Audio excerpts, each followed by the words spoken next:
जननी हूं जीवन भी मैं, जज्बातों पर मेरा जोर नहीं। कुछ ऐसी लाइनों के साथ हम नारी शक्ति को प्रणाम करते हैं। नमस्कार जी, आप सभी लोगों का दिल्ली मेहमान में बहुत बहुत स्वागत है। मैम, आपका दिल्ली मेहमान में बहुत स्वागत है। शुक्रिया। और आज हम नारी शक्ति के बारे में बात कर रहे हैं। पुराणों में देखा जाता है और वैदिक काल से देखा जाता है कि नारी शक्ति को हमारे समाज में एक अलग ऑरा दिया गया है, एक अलग सम्मान, एक अलग स्थान दिया गया है। लेकिन जिस एरा में हम जी रहे, आसपास का जो माहौल है उसको देखते हुए बहुत तकलीफ होती है। कभी कभी ऐसा लगता है कि डॉक्यूमेंट्स में तो एविडेंस है, महिलाओं को समान अधिकार, महिलाओं को बोलने की आजादी है, अभिव्यक्ति की आजादी है, लेकिन ये कहां तक सच है? जी, बहुत ही दुर्भाग्यपूर्ण बात है, पर सच यही है कि किताबों में है। और पहले तो अगर आप बात करें पौराणिक बातें, तो अब ज़्यादा अधिकार थे, स्त्रियां ज़्यादा स्वतंत्र थी। मुझे लगता है हम एज के साथ, अगर हम अपनी कंट्री की बात करें, भारत की बात करें, तो डिटोरिएट हुए हैं, मतलब हम नीचे की तरफ गिरे हैं महिलाओं की रिस्पेक्ट के प्रति। तो मुझे लगता है ये जो किताबों में है, काश वो सच में वो रिस्पेक्ट, हमें वो देवी नहीं बनना था, ना हमें वो पूजा पाठ करवाना था, बट हमें कम से कम वो डिग्निटी चाहिए जहाँ पर समान अधिकार इम्प्लीमेंट हो। समान अधिकार कॉन्स्टिट्यूशन ने दिए हैं, बट समान अधिकार पुरुष की सोच ने नहीं दिए हैं, और सोच की ही सारी की सारी समस्या है। और जो जी काम आप कर रही हैं समाज के लिए, जैसा कि हम आज सभी लोग जानते हैं कि आज हमारे साथ हैं योगिता बयाना जी, जो सोशल एक्टिविस्ट होने के साथ साथ में एंटी रेप एक्टिविस्ट भी हैं। भारत की उन बेटियों के लिए काम करती हैं जो दर्द जिसको बर्दाश्त करें।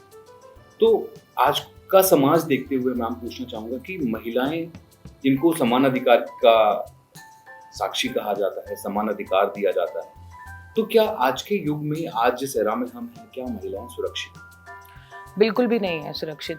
ये एक बहुत बड़ा एक संदेश है कि नहीं है। हमें लगता है सब कुछ ठीक है, बट क्योंकि हमारी संस्था और मैं पर्सनली भी इसमें बहुत सारे केसेस लगातार हमारी हेल्पलाइन पे आते हैं, देखती हूँ, और लोग पढ़ते होंगे न्यूज़पेपर में, वो टिप ऑफ द आइसबर्ग है। वो मुझे नहीं लगता 1% केस भी दर्ज होते हैं। इतने सारी उत्पीड़न की कहानियाँ हैं, मतलब हर घर में है। अगर आप दरवाज़ा खटकाए ना हिंदुस्तान के हर घर का, वहाँ आपको महिला पीड़ित ही मिलेगी।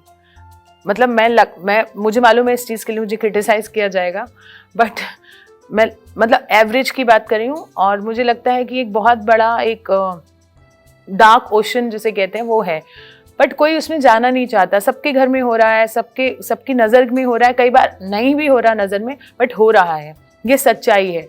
अब वो हम सोचते हैं कि पड़ोसी के घर में है, या न्यूज़पेपर में पढ़ लिया, ये उधर है, ये दिल्ली के उस इलाके में है, या भारत के किस और इलाके में है, वो गलत है। ये बिल्कुल आपके घर के अंदर हो रहा है। इस बात को जितना जल्दी समझ लेंगे उतना अच्छा है। बस उसका रूप बदल जाता है, या कह सकते हैं कि नेचर ऑफ वायलेंस चेंज हो जाती है, कि तो डोमेस्टिक वायलेंस हो जाता है, मेंटल हेरेसमेंट हो जाता है, इसकी मतलब फेसेस चेंज हो जाएंगे, बट वायलेंस वही रहेगा। देखिए, ये सब इंटर रिलेटेड है। आप ये नहीं कह सकते कि physical violence, mental violence, sexual violence is different. It is all related. ये सब एक दूसरे से मिली हुई चीजें हैं, क्योंकि सोच की बात है ना। वो सोच किस रूप में निकलती है। अगर एक इंसान महिला को फिजिकली थप्पड़ मार सकता है, तो वो केपेबल है, वो उसको सेक्सुअली असॉल्ट भी करेगा। और अगर वो सेक्सुअली असॉल्ट कर सकता है, तो वो केपेबल है, वो किसी को भी फिजिकली मेंटली हरास करेगा। सो ये सब एक इंटर रिलेटेड इश्यूज हैं, और हम नहीं कह सकते कि वो फेज है कोई। वो मतलब एक पूरी की पूरी कहानी है। वो मतलब वो कहीं ना कहीं पर्सनैलिटी के अंदर जा चुकी है। और वो सबसे बड़ी समस्या पता क्या है, कि उनको लगता है ये ठीक है, और पता ही नहीं होता। कई बार तो मैं महिलाओं को भी इसमें बोलूँगी कि कई बार महिला शोषित हो रही है, शोषण का शिकार हो रही है, उसको पता ही नहीं मैं शोषण का शिकार हो रही हूँ। आपने हाथी की कहानी सुनी होगी, बिल्कुल वही कहानी हमारे भारत की महिलाओं की है। उसके अगर बचपन में अगर वो जंजीर लगा देते हैं, तो उसे लगता है कि वो नहीं निकल सकता उस जंजीर से। वो जंजीर हमारी महिलाओं को शुरू से लगा दी जाती है। कंडीशनिंग ऐसी है कि आप शोषण को इंजॉय, तो मैं नहीं बोलूँगी शोषण इंजॉय करने लगते हैं, शोषण नॉर्मलाइज हो जाता है। तो उन्हें लगता है कि अगर मैं पिट रही हूँ अपने पति से, या मुझे गाली मिल रही है, या मेरा शोषण हो रहा है, शारीरिक शोषण भी हो रहा है, वो नॉर्मल लगने लगता है। मैम इसी बात पे बचपन से from the childhood to till देखा जाता है कि महिलाओं से या घर की जो बेटियां हैं जब वो बड़ी होती हैं, जब तक वो स्कूल जाने लायक होती हैं, उनको सिखाया जाता है चुप रहो जी। या फिर वो कॉलेज जाती हैं, कॉलेज में जो उनके साथी हैं या उनके साथ गलत हरकतें होती हैं या टीजिंग होती है, उसके बाद शादी होती है, जब किसी लड़की की विदाई होती है तो लोग ये कहते हैं हमारे समाज में कि माँ उस बेटी को कुछ लेसन सिखाती है, तो उस लेसन का सबसे पहला वर्ड चुप रहो क्यों होता है? देखिए ये बहुत ही मतलब चर्चा का विषय है और आपने बहुत अच्छा सवाल उठाया। मुझे लगता है इस पे बात होनी चाहिए। सबसे पहले तो मुझे विदाई से प्रॉब्लम है, मतलब वो अपने घर से विदा होती है, पूरा ये स्ट्रक्चर है ना, जो ये शादी का स्ट्रक्चर और ये जो कन्यादान का स्ट्रक्चर, जो विदाई का स्ट्रक्चर, ये अपने आप में, और फिर ये काउंसलिंग की, अब आपकी यहाँ से डोली उठी है, अब अर्थी ही मतलब यहाँ से मतलब तुम्हारी डोली उठ गई, अब अर्थी वहाँ से उठेगी, ऐसा है ना। और ऐसा प्रैक्टिकली हमारे पास केसेस आए हैं, आप मानेंगे नहीं कि मुझे लगातार ऐसे केसेस आते हैं। अभी मुझे 3 दिन पहले भी केस आया कि बच्ची को मतलब लड़की को शादी के बाद जलाया नहीं, इसमें उन्होंने उसको एक सांप छोड़ दिया ऐसा करके किसी गांव में, उसको कटवा दिया, ऐसा मतलब एक नेचुरल डेथ देने की कोशिश की गई। तो परिवार वालों ने मुझे रीच आउट किया, तो और ऐसे पहले भी केसेस आए। पहले जला देने का बड़ा प्रथा थी, और क्योंकि आसानी से मिट्टी का तेल मिलता था और दब जाती थी चीज़ें, तो पहले हमारे पास वो केसेस भी आए हैं। तो मेरा पहला सवाल माँ बाप से यही होता है कि क्या उसने कभी आपको सिग्नल दिए, क्या आपसे बताई कि हाँ मेरे को समस्या है, मैं पिटती हूँ? ये एकदम नहीं होता है, उसको पक्का पहले से ही। अब तो फ़ोन का ज़माना है, पहले ज़माने में फ़ोन भी नहीं होते थे, कम्युनिकेशन अपने माँ बाप से नहीं होता था, तार भेजने पड़ते थे, मतलब चीज़ें बदली हैं जब। तो कम्युनिकेशन बहुत अच्छी है, माँ बाप के साथ लगातार बच्ची टच में रहती है। तब भी आप उसे कहते हो वहीं रहो, वहीं रहो, जैसे भी रहो वहीं रहो। तो मैंने कहा सबसे पहले तो आप ही को कटघरे में खड़ा करना चाहिए। आपकी बेटी है ये सोच के कि वो कैसे भी रहे, अब वो चली गई और उसको मार दिया गया, तो अब आप हमारे पास आ रहे हैं, तो आप तो इक्वल गुनाहगार हैं। तो ये पूरा स्ट्रक्चर सब जिम्मेदार है। आपका पहला परिवार जहाँ आप पैदा होते हो, खाली ससुराल वालों को हम हमेशा कटघरे में खड़ा करते हैं, यहाँ पर मैं लड़की के माँ बाप को भी कटघरे में खड़ा करना चाहती हूँ, क्योंकि मैं मतलब बताना चाहती हूँ कि ये आप ही की गलती है। वो चुप रहने वाली जो आप बात कर रहे हैं, तो वो सिखाई आपने उसको, और जब उसने बोलना चाहा और उसने बोल दिया तो आपने क्या कहा, वहीं रहो, एडजस्ट करो, ये भी वर्ड है। और ग्रूमिंग के साथ साथ होता क्या है कि जब वो अपने करियर को स्टार्ट करती हैं या फिर स्कूल जाती हैं, स्कूल में अब जो आगामी सरकार है उन्होंने सिखाया है बेटी बचाओ बेटी पढ़ाओ, और गुड टच और बैड टच के बारे में बताया जाता है जी। बट एग्जैक्टली वो लोकेट नहीं हो पाता है कि हम इंडिकेट क्या करना चाहते हैं, उन तक जो राइट मैसेज है, जो एग्जैक्ट पॉइंट आउट हम करना चाहते हैं, वो बात उन तक नहीं पहुंचती, क्योंकि हम बड़े डिफरेंट मेथड्स यूज करते हैं, इनडायरेक्ट मेथड्स यूज करते हैं। टाइम आ गया, बच्चों का सारा एक्सपोजर है, फोन उनके हाथ में है, सब कुछ उनको पता है। तो अगर आप घुमा घुमा के सेक्स एजुकेशन देंगे और घुमा घुमा के बातें करेंगे, तो वो समय अब चला गया। आपको सीधी बात करनी है, जैसे उनका मतलब लेवल ऑफ अंडरस्टैंडिंग है उस हिसाब से उन्हें समझाना है कि क्या है ये। तो अगर हम जितना चीज़ों को दबाएंगे कारपेट के नीचे, उतना बदबू आएगी, आप समझ रहे हैं। तो आपको वो चीज़ें उभारनी है, उसको सफाई करनी है, और सफाई के साथ साथ उन्हें सही चैनलाइज करना है। और जैसे कि हम लोग कहते हैं हम भारत में बहुत कल्चर्ड है, बहुत हमारा एक बहुत इतिहास है, हम बहुत कल्चरली बहुत रिच हैं। नहीं है, ऐसा कुछ नहीं है, क्योंकि या तो बर्बाद किया है सालों में, या फिर कुछ ये सोची समझी साजिश है। कल्चर वो नहीं है कि जहाँ पे महिलाओं को घूंघट डाल दिया वो कल्चर है। जहाँ समानता और बराबरी की बात है वो कल्चर है। आप जापान को देख लीजिए, मैं कंपेयर नहीं कर रही हूँ किसी कंट्री से, बट जापान का जो, और चाइना का for that matter, education model है, हमें स्टडी करने की जरूरत है। हम कह सकते हैं, मुझे क्रिटिसाइज भी कर सकते हैं इस बात के लिए कि आप कंपेयर कर रहे हैं, हमारा तो गुरुकुल वाला था, वो जब था तो था, वो अब चला गया। हमें तो मैंने देखा है, हम पुराने हम अगर बातें देखें या इतिहास पढ़ें, तो महिलाओं को भी भेजा जाता था, बच्चियों को भी भेजा जाता था, पूरी शिक्षा दीक्षा शस्त्र चलाने की भी दी जाती थी। कहाँ गया वो माहौल? अभी सिर्फ बस अपना ब्यूटिफिकेशन का कोर्स कर लीजिए, अगर थोड़ा सा बड़े हो गए तो या स्किल में चले जाइए, ये कुकिंग का स्किल कर लीजिए, मतलब टेलरिंग कर लीजिए, मतलब व्हाट इज दिस। आप समझिए ना, काफ़ी चीज़ें बदलने की ज़रूरत है। तो कहीं ना कहीं हमें दूसरे देशों से सीखने में कोई बुराई नहीं होनी चाहिए। जब हम प्राइड महसूस करते हैं कि दूसरे देश हमसे सीख रहे हैं, हमारा कल्चर सीख रहे हैं, तो हमें उनसे सीखने में क्या दिक्कत होनी चाहिए। जो चीज़ें अच्छी हैं किसी देश की तो वहाँ से ले लेनी चाहिए। आज का जो युग है इसमें मोबाइल फ़ोन बहुत कॉमन हो गया जी। बहुत सारे लेटेस्ट फीचर्स के साथ मोबाइल फ़ोन्स आ रहे हैं। तो सोशल नेटवर्किंग की जो बात है ये लड़कियों और महिलाओं के लिए कहाँ तक सुरक्षित है? देखिए बिल्कुल नहीं है। आजकल ज़्यादातर ट्रैप जो किया जा रहा है सोशल मीडिया के थ्रू किया जा रहा है, but at the same time जितना अधिकार पुरुषों का है सोशल मीडिया पे रहने का, उतना महिलाओं का भी है। जस्ट बिकॉज वो महिला है वो ना रहे सोशल मीडिया पे, इससे अच्छा है उनको थोड़ा प्रिकॉशन लेने की ज़रूरत है। प्रिकॉशन ये लेने की ज़रूरत है, जिस बच्ची की मैंने अभी बात बताई, उन्हें आगरा से यहाँ बुलाया गया, सोशल मीडिया के थ्रू ट्रैप किया गया, उनको ल्योर किया गया, नई नौकरी, अच्छी सैलरी, तो ये और कई बार प्यार के वो जाल वाला जो सीन है वो भी है। तो कहीं ना कहीं आप सोच समझ के अपना नंबर शेयर कीजिए, अपनी फ़ोटो शेयर कीजिए। थोड़ी वो साइबर क्राइम वाली ट्रेनिंग है उसको मतलब प्रिकॉशन ले लीजिए। सोशल मीडिया पे रहना तो कोई सबको सबका अधिकार है, उसमें तो कोई गलत नहीं है, बट महिलाओं को इसलिए देखिए हमें यही सबसे बड़ी समस्या है। मुझे बोलते हुए भी दुख हो रहा है कि हमें इतना सावधान रहना पड़ता है, और मुझे बोलते हुए भी शर्म आती है कि मैं बोलती हूँ महिलाओं को बच के रहो, सावधान रहो, आई मीन बी सेफ। मतलब कितनी गलत है ना, हम लोग के पास आज़ादी जो इंडिपेंडेंस सबको आई, हमारे को वो आई नहीं है अभी तक। हमें सुरक्षित रह के मतलब एक एक कदम फूंक के चलना पड़ता है, वो क्यों है? ये गलत है ना, इसका मतलब ये नॉट लिविंग इन इंडिपेंडेंस।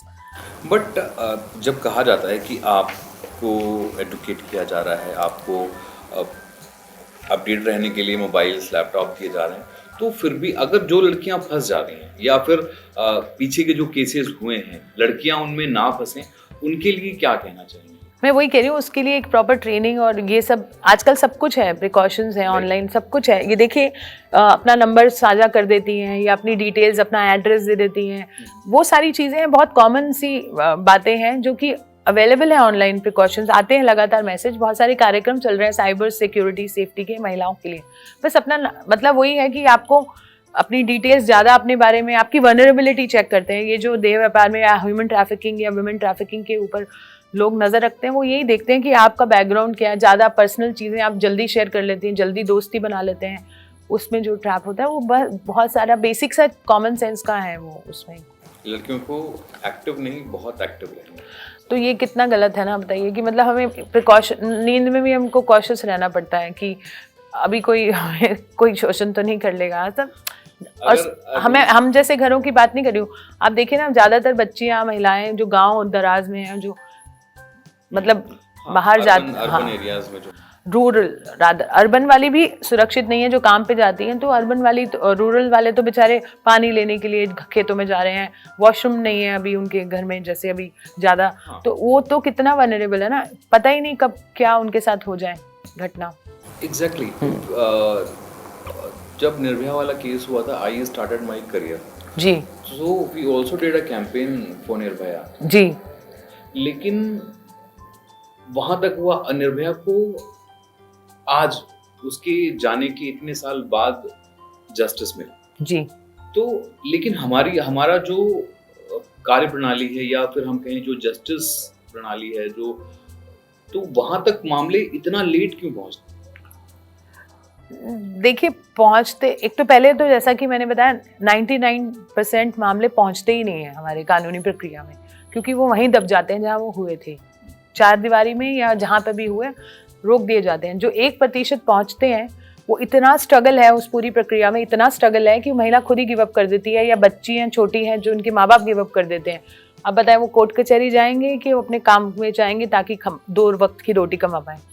तो ये बहुत प्रक्रिया इतनी जटिल है ना। अभी भी निर्भया के केस के बाद जो जस्टिस वर्मा कमेटी के बाद जो रिफॉर्म्स हुए थे वो ऑन पेपर हुए हैं, इम्प्लीमेंटेशन बहुत पुअर है। 2 से मैं बताऊंगी 5 से 10% बदलाव है बस। तो अभी भी इतनी जटिल प्रक्रिया है, अभी भी उनको कोई सपोर्ट नहीं मिलता है। हम लोग कोशिश करते हैं ज़्यादा से ज़्यादा लोगों को, बट हम भी यहाँ दिल्ली में हैं, चलिए हम, हालांकि हमारी प्रेजेंस, हमारे वॉलंटियर्स पूरे इंडिया में है, बट हम भी कई बार नहीं पहुँच पाते हैं। हम भी सिर्फ माइन्यूट केसेस तक पहुँच पाते हैं, क्योंकि इतना नंबर है, इतनी संख्या है, तो कहीं ना कहीं बहुत दुख होता है, बट ये सच है।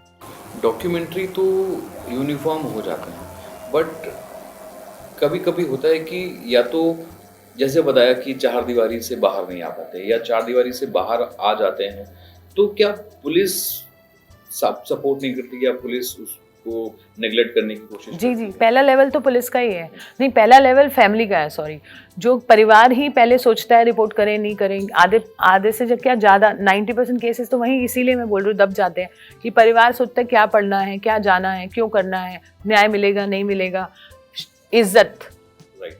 हमारी इज्जत चले जाएगी, क्योंकि लड़कियों और बच्चों को तो इज्जत से एसोसिएट कर दिया आपने, और वो इज्जत का इतना वो है कि न्याय नहीं चाहिए पर इज्जत बची रहे, न्याय नहीं चाहिए, हाँ, किसी को पता नहीं चलना चाहिए कि बच्ची के साथ क्या हुआ था। तो ये देखिए कितना दोगलापन है।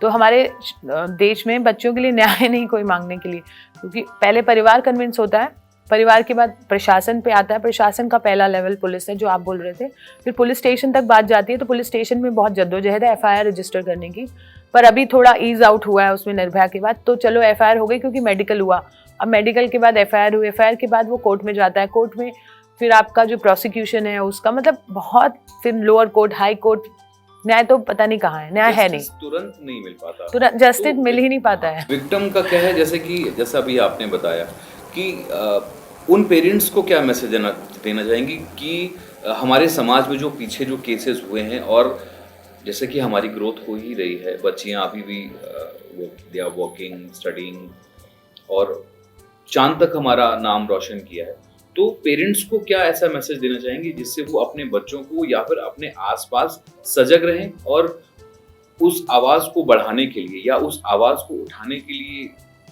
उनको बूस्टअप करने के लिए क्या कर सकते? सबसे पहली बात है बताना, मतलब जैसा कि मैंने पहले भी बोला कि बच्चे बता पाए, ऐसा कॉन्फिडेंस उनमें इंस्टिल कीजिए, वो अपनी बात बता पाए, अपनी मानसिक स्थिति आपसे बता पाए और शोषण बता पाए। अगर आपने उनको ऐसा प्लेटफॉर्म ही नहीं दिया जहाँ वो अपने शोषण की बात आपसे कर पाए, तो आपने एक पेरेंट के नाते उन्हें फेल किया है। जस्ट बिकॉज आपने जन्म दिया है, आप दाता नहीं हो जाते हैं, आपने बायोलॉजिकली उन्हें जन्म दिया, पर आपको उसकी परवरिश में पूरा योगदान करना है। Upbringing is more important.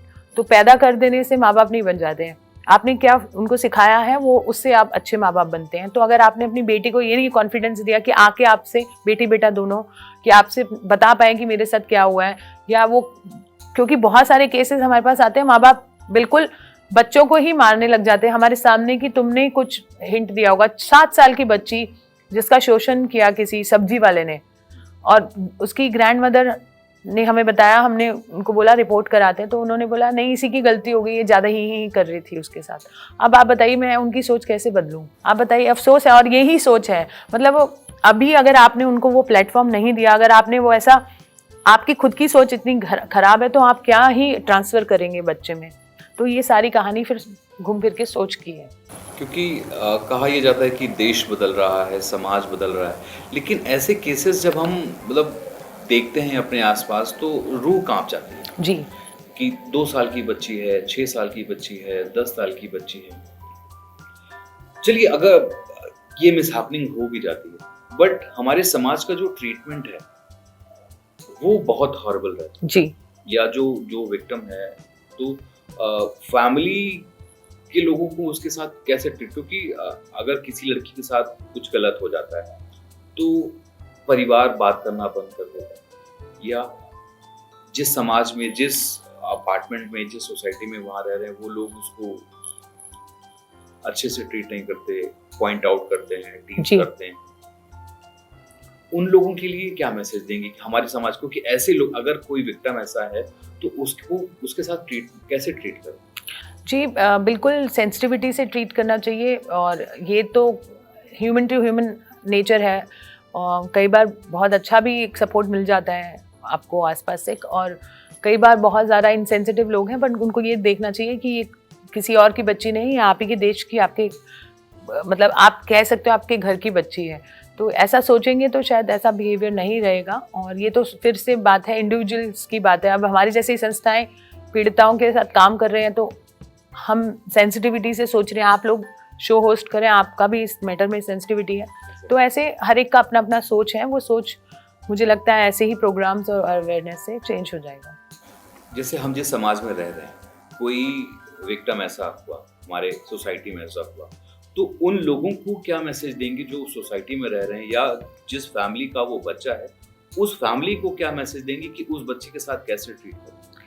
देखिए, उस बच्चे को आप पूरी सपोर्ट दें, उसको नॉर्मल ट्रीट करें, उसको बार बार ये ग्लानि ना हो कि आपके साथ गलत हुआ है, क्योंकि ये कुछ गलत नहीं है। मतलब उनको ये बताने की ज़रूरत है नहीं कि जो किया है, जिसने किया है वो गलत है, आप गलत नहीं हो। क्योंकि हम विक्टिम शेमिंग, विक्टिम ब्लेमिंग नहीं करने लग जाते हैं, वो नहीं करनी है। उल्टा बच्चों को सपोर्ट करना है, उन्हें आगे बढ़ने के लिए प्रेरित करना है, उनके जो भी उनको न्याय दिलाना उनको, वो भी सबसे ज़रूरी है। और आरोपी के ऊपर मुझे लगता है ज़्यादा फोकस होना चाहिए कि उसने कैसा कर दिया वो गलत है। तो जब समाज ये सोचने लगेगा कि जिसने किया है उसको कटघरे में खड़ा करें, और जिसके साथ हुआ है उसके साथ थोड़ा हमारा सेंसिटिविटी हो, उसके साथ हमारा इमोशनल थोड़ा कनेक्ट हो, ताकि हम उसे हील कर पाएँ, उसे नॉर्मलाइज कर पाएँ, सोसाइटी में एक्सेप्ट कर पाएँ और उसको न्याय दिलाने में मदद करें। जैसे ऐसा कुछ हो जाता है, या फिर हमें किसी हमारे समाज को अगर एडुकेट करना है, तो आप क्या ऐसा आइडिया देंगे, या कुछ जैसा आपने कहा कि एक्टिविटीज़ होनी चाहिए, उनको बताना चाहिए, तो हमारे समाज को क्या किस तरह की एक्टिविटीज़ करनी चाहिए, या फिर चर्चाएं सबसे जो पहले। Anti rapist? खाली रेप की बात नहीं है, इसमें ये सारे मुद्दे जुड़े हुए हैं। महिलाओं को आप किस दृष्टि से देखते हैं, तो उसी में आपका डोमेस्टिक वायलेंस, रेप और अब्यूज़, फिजिकल मेंटल हरासमेंट सब उसी से रिलेटेड है। Rape is one of the by product. तो जब तक आप ये सोच की जो बात कर रहे हैं, उसके लिए आपको चर्चाएं बैठ के वो सब करने की ज़रूरत है। उसमें नए लॉ लाने की ज़रूरत है, अवेयरनेस को कंपलसरी करने की ज़रूरत है, संस्थाओं में पॉश कमेटी होने की ज़रूरत है, और RWAs में भी अवेयरनेस की ज़रूरत है। टीवी पे चर्चाएं, जैसे प्रधानमंत्री जैसे लेवल से बात आनी चाहिए, उनके लेवल से सेफ्टी की बात होनी चाहिए, वुमेन सेफ्टी की, चाइल्ड सेफ्टी की, ये सारी बातें होनी चाहिए। बीइंग अ ह्यूमन, अगर हम किसी रास्ते से जा रहे हैं या कहीं पर जा रहे हैं, या हमारी सोसाइटी में ऐसा कुछ हुआ है, तो उस विक्टिम की हेल्प कैसे करें? देखिए, उसके लिए हमारा एक पूरा परी का एक प्रशिक्षण है। मैं आपको एक लाइन में नहीं बता सकती हूँ किस तरह से मदद करें, क्योंकि एक पूरा प्रोटोकॉल है। मदद इंसानियत के नाते आप उनको इमीडिएटली, वो एक सिखाने की बात नहीं, इंस्टिंक्टिवली आप कैसे मदद करेंगे, वो उनको जो चाहिए आप हेल्प करिए। उनको अस्पताल जाना है अस्पताल लेके जाइए, पुलिस स्टेशन जाना है पुलिस स्टेशन जाइए। टेक्निकली अगर आपको जानना है तो हमारे पूरा एक 1 डे का प्रशिक्षण शिविर होता है, जिसको मैं होस्ट करती हूँ, और हम लोग बहुत एक्सपर्ट्स को बुलाते हैं। वो परी की www.pariindia.in, उसमें अपकमिंग वर्कशॉप्स का है, ऑनलाइन भी है ऑफलाइन भी है। तो किसी को अगर जानना हो तो वो काफ़ी इंटेंस ट्रेनिंग है, तो उसके ज़रिए जान सकते हैं। बट कॉमन सेंस, इंसानियत तो सब में है। आप एक्सीडेंट विक्टिम को भी उठाते हैं, जैसे रेप पीड़िता है, कुछ कचीज़ों का ध्यान रखना होता है। वो मेडिकल तक उनको कुछ कपड़े नहीं चेंज करने, उनका कुछ जो एविडेंस कलेक्शन है, अगर कहीं आप उसी स्थान पर हैं तो एविडेंस कुछ छेड़छाड़ नहीं करने, वो सारी चीज़ें प्रोटोकॉल में हैं, जो मैं आपको SOPs के हिसाब से वो ट्रेनिंग मैनुअल श्योर जी। फिलहाल आज थी हमारे साथ योगिता बेहाना जी, जो एक सोशल एक्टिविस्ट होने के साथ साथ महिलाओं के उत्पीड़न में भी उनकी सहायता करती हैं और आगे बढ़ाती हैं। फिलहाल वक्त है आपसे विदा लेने का। मिलूंगा फिर एक नए पॉडकास्ट में एक नए दिल्ली मेहमान के साथ। तब तक के लिए बहुत बहुत धन्यवाद। Thank you so much for having me here. Thank you so much, ma'am.